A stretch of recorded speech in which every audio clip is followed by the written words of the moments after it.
Jika ada yang bertanya, bagaimana cara berinteraksi dengan Al-Quran di bulan Ramadan? Karena redaksi yang ditampilkan dalam hadis tadi adalah yudarisul Quran, mengajarkan Al-Quran. Bisa mengajarkan bacaan, mengecek bacaan, melafadzkan ayat, bisa juga memberikan pemahaman atas makna, dirasah berarti mempelajari, mengkaji, memahami. Bisa juga menghafal, bagi orang yang ingin menghafalkannya. Saudara-saudariku, dalam salah satu hadis yang sangat populer dan cukup viral ketika memasuki bulan Ramadan, hadis yang didokumentasikan oleh Al-Imam Al-Bukhari dalam salah satu topik kitab sahihnya, yaitu tentang kegiatan penting Nabi Sallallahu Alaihi Wasallam di bulan Ramadan. Didapati di nomor hadis 3220, diriwayatkan oleh sahabat mulia sekaligus keluarga terdekat Nabi Sallallahu Alaihi Wasallam, yaitu Abdullah bin Abbas radhiyallahu taala anhuma. Diriwayatkan, disampaikan oleh beliau bahwa qala kana Nabi Sallallahu Alaihi Wasallam, adalah Nabi Sallallahu Alaihi Wasallam ajwadan nas, orang yang paling baik, orang yang paling ramah, paling dermawan. Wa ajwada yakunu fi Ramadan, atau wa kana ajwada ma yakunu fi Ramadan. Dan kebaikan itu, kelemah lembutan itu, kemuliaan itu senantiasa bertambah setiap datangnya Ramadan. Hina yalqahu Jibril alaihi salam fi kulli lailatin min Ramadan, atau kama qala, khususnya ketika Jibril alaihi salam mendatangi beliau di setiap malam-malam Ramadan. Jadi ada keterangan yang sangat menarik di sini. Yang pertama, hadis ini diawali menggambarkan tentang kemuliaan sifat Nabi sallallahu alaihi wasallam, yang diantara sekian sifat mulia itu adalah kelemah lembutan, kebaikan, dan kedermawanan beliau. Kemudian yang kedua, sifat-sifat tadi yang digambarkan itu senantiasa bertambah di bulan Ramadan, terkhusus ketika malaikat Jibril alaihissalam mendatangi beliau di setiap malam Ramadan, fayudarisuhul Quran. Nah, untuk mengajarkan satu agenda penting, yaitu mengajarkan Al-Quran. Ada beragam pandangan yang disampaikan oleh para ulama terkait dengan agenda penting ini. Yang pertama, kesepakatan di antara para ulama bahwa hadis ini memberikan penjelas yang sangat kuat akan keistimewaan interaksi dengan Al-Quran sebagai agenda terpenting di bulan Ramadan. Mengingat Allah Subhanahu wa Ta'ala melekatkan kemuliaan Ramadan dengan turunnya Al-Quran. Di Quran surah kedua misalnya, Al-Baqarah di ayat 185, Syahrul Ramadan alladzi unzila fihil Quran. Di bulan Ramadan yang diperintahkan kita menunaikan puasa itu ialah bulan saat Al-Quran diturunkan di waktu Ramadan itu. Ayat dan hadis ini memberikan penegas menurut pandangan para ulama tentang agenda penting yang terkait dengan Ramadan, yaitu kegiatan berinteraksi dengan Al-Quran.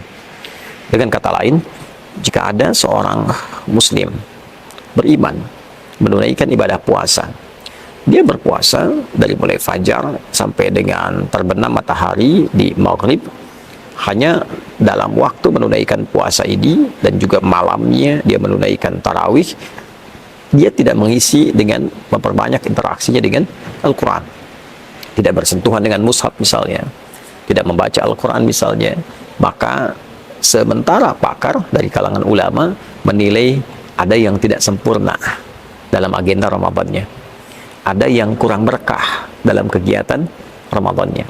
Untuk itu, sebagian menilai bahwa akan sangat baik bagi seorang muslim itu menjadikan interaksi dengan Al-Quran sebagai bagian pokok dari kegiatan Ramadannya.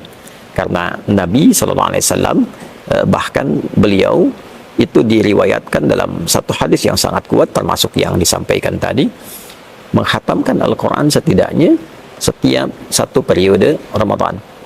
Bahkan di akhir sebelum beliau wafat sallallahu alaihi wasallam, beliau menghatamkan Al-Quran sampai dengan 2 kali. Jadi memberikan kesan bahwa Al-Quran adalah agenda wajib yang dilakukan oleh Nabi sallallahu alaihi wasallam saat berada di bulan Ramadan. Saudara-saudariku, jika ada yang bertanya, bagaimana cara berinteraksi dengan Al-Quran di bulan Ramadan? Karena redaksi yang ditampilkan dalam hadis tadi adalah yudarisul Quran, mengajarkan Al-Quran. Bisa mengajarkan bacaan, mengecek bacaan, melafadzkan ayat, bisa juga memberikan pemahaman atas makna, dirasah berarti mempelajari, mengkaji, memahami. Bisa juga menghafal bagi orang yang ingin menghafalkannya.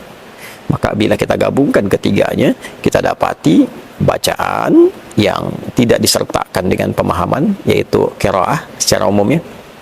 Yang kedua, kajian yang menyertakan bacaan terbatas namun meluaskan pemahaman di dalamnya, disebut dengan tilawah. Dan yang ketiga, upaya untuk menghafalkan Al-Quran lafzan secara lafadznya pun bila memungkinkan disertai dengan makna. Itu yang disebut dengan tahfidz.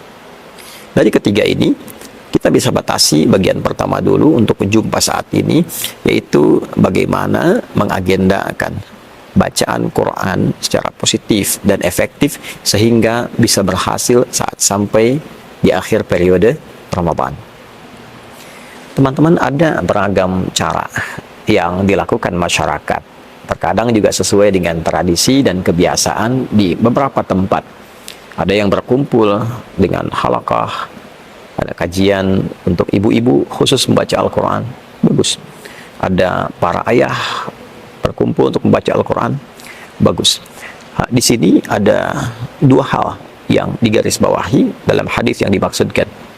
Baik itu bacaan ataupun juga pengkajian pun demikian dengan hafalan, selalu garis utamanya adalah ada guru yang membimbing. Sehingga dalam hadis ini diberikan penekanan Jibril alaihissalam memberikan pengajaran kepada Nabi. Hina yalqahu Jibril alaihissalam fayudarisuhul Quran. Ketika Jibril alaihissalam menjumpai Nabi sallallahu alaihi wasallam, lantas mengajarkan kepada beliau Al-Quran. Nah, memberikan pengajaran artinya ada murid, ada guru. Mendapatkan pengajaran dari murid kepada guru. Ini memberikan sebuah kesan yang sangat kuat bahwa yang dituntut dalam Islam, dituntut dari Al-Quran bukan berapa banyak harus dihatamkannya. Nabi bisa saja menghatamkan selama periode Ramadan 5 kali, 10 kali, 20 kali, 30 kali, seorang Nabi, Rasul. Tapi tentu alasan pertamanya, jika beliau menghatamkan dengan durasi tertentu, maka itu akan menjadi sunnah, sehingga tidak ditunjukkan banyaknya khatam, sehingga tidak memberikan beban kepada umat di kemudian hari. Seakan-akan kalau khatam 10 kali, sunnahnya mesti 10. Ya, jadi batasan 1 memberikan kesan setidaknya khatam. Tapi itu pun memberikan sebuah isyarat kualitas. 1 berkualitas, 1 ada guru. Jadi kalau belum bagus betul bacaannya, belum pandai betul membacanya, maka dianjurkan yang diberikan penekanan adalah kualitasnya. Baca Quran, di depannya ada guru. Dia menyimak apakah benar bacaannya. Kalau benar, teruskan. Kalau kurang benar, perbaiki. Maka ketika ia mencoba untuk belajar dengan pola demikian, hadis lain mengatakan setiap hurufnya digandakan 2 kali lipat. Walladzi yatata'ata wa huwa syaqqun 'alaihi falahu ajran. Orang yang berusaha membaca Al-Quran dengan benar, sehingga bahkan lisannya mesti terbata-bata dibimbing, maka dia diberikan 2 kali pahalanya. Bila setiap hurufnya 10 kali 2, ya, dibacakan misal alif lam mim, diperbaiki mim, ya, dia baca sekali lagi. Dari bacaan pertama itu sudah mendapatkan 2 kali pahala. Pahala pertama dari huruf yang dibaca, pahala kedua kesungguhannya untuk membaca supaya menjadi benar. Jadi kalau 1 huruf 10, alif, lam, dan mim 3 huruf, standar 3 kali 10, itu 30, kalikan 2 lagi, bisa 60 dia dapatkan. Nah, ilmu ini penting supaya tidak merasa pesimis. Wah, ini pengen cepet khatam, selesai. Sementara yang dihatamkan belum tentu benar bacaannya. Jadi, kalaupun ada kajian ibu-ibu, bapak-bapak, ataupun remaja membaca Quran, disertai dengan guru yang menyimak, walaupun satu hari dapatnya satu halaman misalnya, tapi bacaannya benar, pahalanya bisa 2 kali lipat. Nah, jadi ini bagian pertama. Yang dituntut adalah benarnya bacaan, sehingga benar dilafadzkan, ya, benar dihadirkan, dan benar ketika ditampilkan dalam ibadah-ibadah yang lain, semacam sholat khususnya. Jadi bagian yang pertama, adanya guru dengan murid. Yang kedua, jika memang bacaan sudah baik, dipastikan sudah benar, sudah pernah disetorkan kepada guru untuk disimak, dari Al-Fatihah sampai An-Nas, itu bagus bacaannya secara tajwid, bukan hanya madnya, wakaf ibtidanya, ya, tapi juga sampai kepada gharib muskilahnya, hal-hal yang tidak umum untuk dibacakan. Ada yang biasanya alaihi, satu tempat dibaca alaihu, kapan ana dibaca pendek, kapan ana dibaca panjang, ya, kapan misalnya kita baca i, kapan dibaca e, seperti bismillahi majriha. Sudah dikuasai ini semua, maka yang seperti ini silahkan semangat membaca dengan target menghatamkan. Ya, saya pengen khatam misalnya 3 kali selama Ramadan, silahkan bagi 3 periode. 10 hari pertama itu bisa digunakan untuk 1 kali khatam.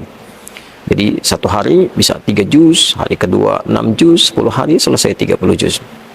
Saya ingin menghatamkan misalnya setiap pekan saya bisa hafal Al-Quran dalam konteks membaca khatam, ya boleh, silahkan. Bisa dibagi misalnya dari Sabtu ketemu Kamis 6 hari, per harinya bisa 5 juz, 5 kali 6 30. Jumat diisi untuk berdoa, sehingga periode Ramadan setidaknya bisa khatam sebanyak 4 kali, demikian seterusnya, ya. Jadi setiap apa yang kita bacakan dalam bacaan Al-Quran kita di bulan Ramadan memberikan sebuah nilai tersendiri ketika semua itu kita tujukan untuk mengikuti sunnah Nabi SAW. Jadi yang pertama, agenda membaca Al-Quran, agenda berinteraksi dengan Al-Quran adalah diantara agenda terpenting yang langsung ditunjukkan oleh Nabi SAW selama periode Ramadan. Kedua, catatan pentingnya, membaca Al-Quran bukan sekedar bagaimana kita menyelesaikan bacaan, tapi lebih ditekankan bagaimana bacaan itu memiliki kualitas yang baik. Dipastikan bacaan kita benar. Bila belum mampu membaca dengan baik, maka yang terbaik hadirkan guru untuk membimbing, dan tidak perlu merasa sungkan, karena hadis yang ditampilkan pun Nabi dibimbing oleh malaikat Jibril alaihissalam. Setiap bacaan yang kita bacakan berlipat pahalanya dan menghadirkan nilai-nilai kebaikan yang berbeda jauh dengan bulan-bulan selainnya. Saudara-saudariku, manfaat membaca Al-Quran khususnya di bulan Ramadan, 1, memberikan kita kesempatan untuk senantiasa mengisi ketenangan dalam jiwa kita, karena Al-Quran adalah sumber ketenangan bagi jiwa. Yang kedua, membaca Al-Quran memberikan kekuatan tersendiri pada diri kita untuk melepaskan dari persoalan-persoalan hidup yang sedang mendera. Oleh karena itu, para ulama seringkali memberikan rumus. Jika Anda sedang punya banyak pikiran, buka mushaf, baca Al-Quran, sejenak persoalan itu akan hilang, diberikan ketenangan pada jiwa, sehingga cerah pikiran kita untuk merumuskan solusi, menyelesaikan persoalan yang tengah dialami. Dan yang ketiga, membaca Al-Quran di bulan Ramadan dengan niat mengikuti sunnah Nabi SAW, mengumpulkan potensi banyak pahala yang menutupi dosa-dosa yang pernah kita lakukan. Semoga kita diberi kekuatan untuk senantiasa bisa berinteraksi dengan Al-Quran, mampu menjadikan Al-Quran sebagai teman di dunia dan syafaat bagi kita di akhirat kelak, seperti yang dijanjikan oleh Nabi SAW. Demikian. Subhanakallahumma bihamdika asyhadu an la ilaha illa anta astaghfiruka wa atubu ilaik wa akhiru da'wana alhamdulillahi rabbil alamin. Assalamualaikum warahmatullahi wabarakatuh.